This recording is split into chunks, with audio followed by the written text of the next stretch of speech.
बिस्मिल्लाहिर्रहमानिर्रहीम जी, अस्सलाम वालेकुम। मैं हुमारी अली, आप देख रहे हैं मेरा चैनल। डिलीवरी बॉय रईस को पार्सल चेक करने के बहाने अपने रूम तक लेकर जाया करती थी। हमारी टाइमिंग बिल्कुल सेट थी, कोई मसले मसाइल नहीं थे।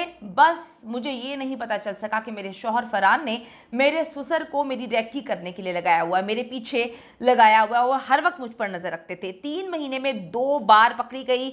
आमना की माँ भी जो है वो तमाम तर सच जानती थी, लेकिन उसने भी अपनी बेटी को मना नहीं किया कि तुम क्या गंदगी फैला रही हो, क्योंकि वो फरहान से इस हद तक तंग थी कि वो जिंदगी में जो है आगे बढ़ने की कोशिश कर रही थी। फरहान ने मुझे जिंदा छोड़ने की कीमत रईस की मौत रखी थी। फरहान ने जगह सिलेक्ट करके हमसे जो है कहा कि हमने शाम की भट्टियां जाकर रईस को मजीद तशद्दुद का निशाना बनाना है और वहीं पर उसका जो है तिया पांचा कर देना है, यानी कि उसकी आखिरी जो आराम गाह इन्होंने मुख्तस की थी, ढूंढी थी, वो शाम की भट्टियां थी। मेरे शौहर ने मुझे माफ़ नहीं किया, लेकिन वो मेरे खिलाफ कभी भी नहीं बोलेगा। आमना की डबल गेम क्या थी, वो पकड़ी गई। जो उसने खेल खेला था उसमें वो कामयाब हो गई। आप में से कुछ लोगों को ट्रैप भी कर लिया है अपनी ड्रामाई एक्टिंग के थ्रू, और आप लोग कहते हैं कि बेचारी जो है 3 बच्चों की माँ है, उसका पीछा छोड़ दो। सारा मामला क्या है, किस तरह से जो है आमना ने जो गेम खेली थी वो अब उस पर अमल होता हुआ नजर आ रहा है और बहुत जल्द आमना बाहर भी आ जाएगी।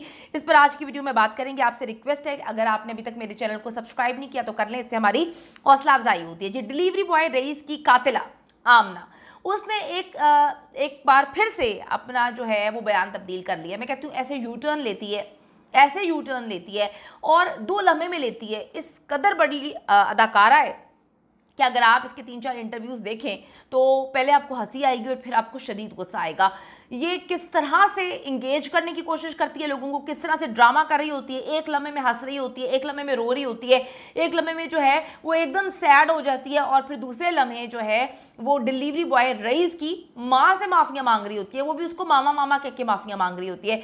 झूठ इतना है कि इसकी शक्ल देखकर पता चलता है कि झूठ की दुकान है। पहले कहती है कि मैं किसी को जानती नहीं उसके घर में, और बाद में मामा मामा माफियाँ मांग रही होती है, उसकी बहनों को मुखातिब कर रही होती है। इसको एक एक चीज़ के बारे में पता था, क्योंकि रईस के साथ इसका अफेयर था, जो कि पुलिस भी डिक्लेयर कर चुकी है। लेकिन ढिठाई देखें फरहान और आमना की कि वो दोनों भी सच बहुत अच्छे से जानते हैं, फिर भी दुनिया के सामने एक्टिंग ऐसे कर रहे हैं जैसे कि उनको कुछ भी नहीं पता। रईस को डाकू, जिनसी दरिंदा कहने वाली आमना अब अपनी गलती तस्लीम कर चुकी है और रईस की फैमिली से माफियाँ मांग रही है, क्योंकि उसको पता चल गया है कि मैं अपने मकसद में कामयाब हो गई हूँ। मैंने अपने शोहर से जान छुड़वानी थी, शोहर के हाथों कत्ल करवा दिया। शोहर भी इतना बोंगा कि उसने सारा का सारा कत्ल का इल्ज़ाम अपने सर पे ले लिया, अपने भाई को भी बचा लिया, अपने बाप को भी बचा रहा है। और आमना के लिए तो वो ये कहता है, कसीदे सुनाता है कि इसकी शराफत की मिसालें जो है ना वो तो दुनिया देती है कि वो इतनी शरीफ है, मेरी बीवी बहुत मासूम और अच्छी है। उसके पीछे तो एक लड़का था और बीवी बड़े आराम से कहती है कि वो रईस जो है मेरे कमरे में पता नहीं कैसे दाखिल हो गया, उसके हाथ में ब्लेड था, वो मेरी बॉडी को टच कर रहा था, आगे पीछे से टच किया। फिर कहती है मेरी बेटी की जो है इज्जत भी महफूज नहीं थी। बड़ी अजीब सी बात है कि एक लाहौर जैसे बड़े शहर में आप रहते हैं, वहाँ पर आप कहते हैं कि जी एक शख्स आपके घर में आके जो है वो 5 लाख भी ले गया, सोने के जेवरात भी ले गया, सब कुछ ले गया।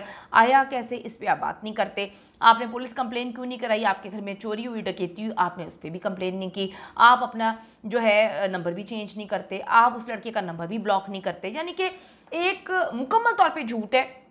और इनका ये जो आप में से कुछ लोग जो है ना वो इस वैम्पायर नुमा औरत के जो 2 आदमी खा गई है, पता नहीं इससे पहले कितने आदमी खा के ही होगी, तो इस पे जो आप कहते हैं ना कि मासूम है, बेचारी है, तो भाई इसके बेचारेपन का जो है वो जो इन्वेस्टिगेशन कर रहे हैं ऑफिसर, वो इसके बेचारेपन का जो है पोल खोल चुके हैं। वो हर जगह बता चुके हैं कि इनका 5 महीने से अफेयर चल रहा था और दोनों इन्वॉल्व थे। तो इससे बड़ा झूठ और तमाचा क्या होगा इनके मुंह पे कि ये लोग झूठे हैं।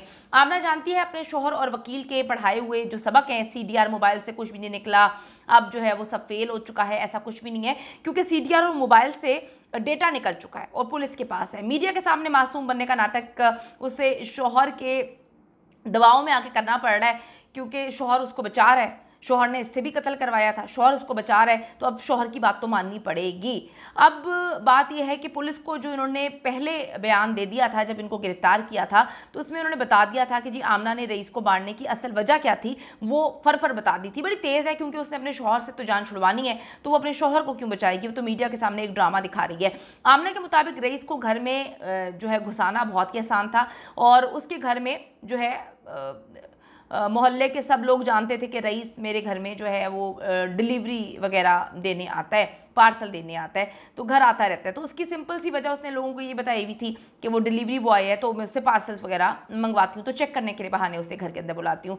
किसी को भी शक नहीं पड़ा, वो सारे मामला आराम से चल रहे थे। वो कहती कि जी हमारा काम आराम से चल रहा था, लेकिन वीडियो चैट पर घंटों बातें करने से भी हमें तस्कीन नहीं मिलती थी। रईस सिर्फ चंद मिनट्स के लिए मेरे घर आता था, जो मुझे अच्छा नहीं लगता था। मेरा तो शोहर सारा दिन घर से बाहर रहता था, तो मेरे पास तो बड़ा टाइम हुआ करता था।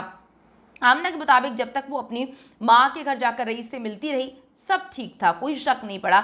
लेकिन मेरे शौहर ने मेरी जासूसी शुरू की और उसके बाद फरहान ने उसके मैके जाने पर पाबंदी लगा दी। यहीं से काम ख़राब हुआ और आमना ने जब देखा कि घर में कोई नहीं है, तो उसने रईस को अपने घर में बुलाना शुरू कर दिया, कमरे तक ले जाती थी। लेकिन वो ये भूल गई थी कि उसकी हरकतें उसके ससुर की नज़रों में है। मैं आपको बताती चलूँ कि फरहान जो है काफ़ी एग्रेसिव किस्म का शख्स है। आपने उसकी अकड़ तो देख ली है, उसकी गर्दन में सरिया आपने देख लिया है कि कत्ल करने के बाद भी बेशर्मों की तरह बेगैरत आदमी जो है बकवास करता हुआ नजर आता है कि जी हमने तो उसको ऐसे तो नहीं जलाया, पता नहीं उसके दोस्तों ने जला दिया होगा, मैंने तो उसको नहीं जलाया।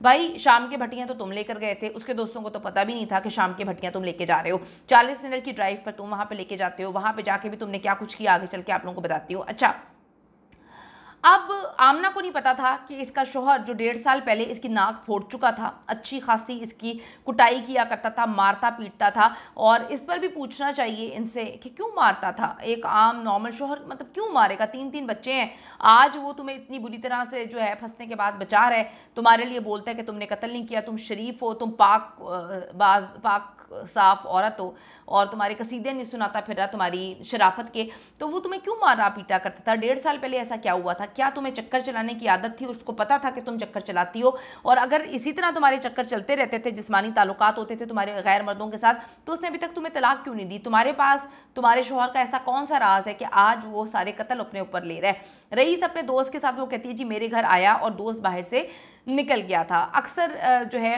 वो आया करता था, लेकिन मेरे ससुर ने मेरे पे नज़र रखी हुई थी, मुझे बात पता नहीं थी। बेडरूम में हम दरवाज़ा बंद करके जो है गंद घोल रहे थे अपने बेडरूम में। आप क्या करने के लिए लेके जा रहे हैं गैर मर्द को? ठीक है, फिर जब सच्ची बातें करो तो फिर आ जाते हैं कुछ सस्ते कमेंट करने वाले लोग, आप कैसी बातें करेंगे? और भाई जो करते हुए जिसको शर्म नहीं आई, जो झूठ बोलते हुए उसको शर्म नहीं आ रही, जो गलत बयान दे रहे हैं, मैं हमेशा ये बात बोलती हूँ, क्राइम है, पीछे जो मर्जी चीज़ें हों, सिस्टम होता है, मुल्क है, उसके अंदर कवानीन है, फॉलो करना चाहिए। किसी को राइट नहीं है किसी को कत्ल करने का। दोनों का चक्कर दोनों की मर्जी से चल रहा था, दोनों गंद खोल रहे थे, अपनी मर्जी से खोल रहे थे, आपको किसी ने राइट नहीं दिया। तो जो आकर फजूल में कमेंट्स करते हैं ना कि वो आपको ऐसी बातें नहीं करनी चाहिए, मुझे मत बताएं कि मुझे कौन सी बातें करनी चाहिए कौन सी नहीं। जो गंद घोल रहा है वो सही है, ठीक है, जो कत्ल कर रहा है वो सही है, जो रिपोर्ट कर रहा है वो गंद घोल रहा है। क्या बात है आप लोगों की। अच्छा जी, बेडरूम में ये दरवाज़ा बंद करके अंदर मौजूद थी।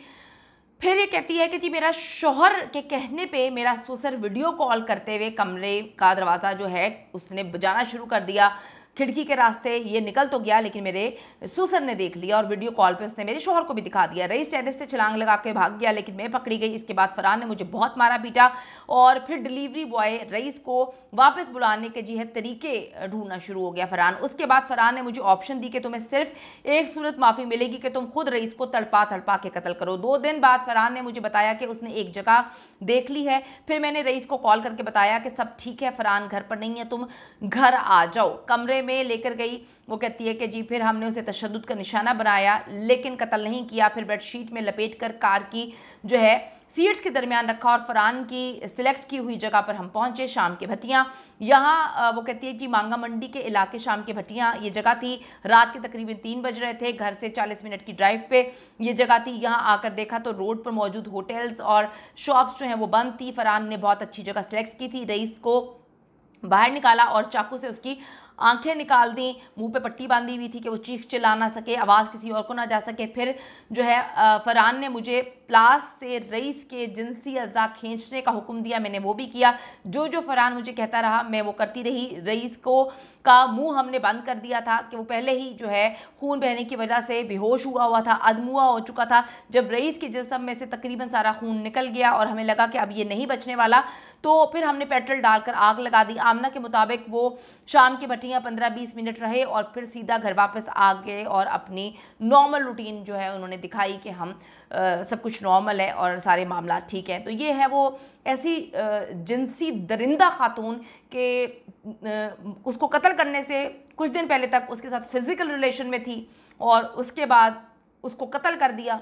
मतलब आप लोग खुद सोचें, जो लोग ये वीडियो देख रहे हैं, आदमी और ख़वातीन, देखें इस तरह के रिलेशनशिप में आप देखिए कि किसी के साथ कोई मोहब्बत प्यार का रिश्ता नहीं होता। अगर मोहब्बत प्यार का 5 महीने आप किसी के साथ फिजिकल रिलेशन में हैं, अगर आप ये समझते हैं कि ये मोहब्बत है, तो वो आपने देख ली कि कैसी मोहब्बत है। उसने पकड़े जाने पर उसी आदमी के साथ जिसके साथ वो मोहब्बत प्यार की पींगे बढ़ा रही थी, रिलेशनशिप में थी, उसी को उसने बेदर्दी से कत्ल कर दिया। तो ये ऐसे गंदे थर्ड क्लास चीप किस्म के रिलेशनशिप जब होते हैं तो आप लोगों को समझ आ जानी चाहिए कि कोई किसी के साथ सिंसियर नहीं होता, बाद में ऐसा हो जाता है। तो दोनों गलत थे, लेकिन दोनों की अपनी मर्जी से रिलेशनशिप चल रहा था। कत्ल करना बिल्कुल भी ठीक नहीं है, काबिल मजम्मत है। और जब तक इन दरिंदों को कैफरे किरदार तक नहीं पहुंचा देते, आप लोगों से मैं उम्मीद करती हूँ कि आप आवाज़ उठाते रहेंगे। अगर ये दरिंदे इमेजिन करें बाहर आ जाते हैं तो फिर क्या किसी की ज़िंदगी महफूज है?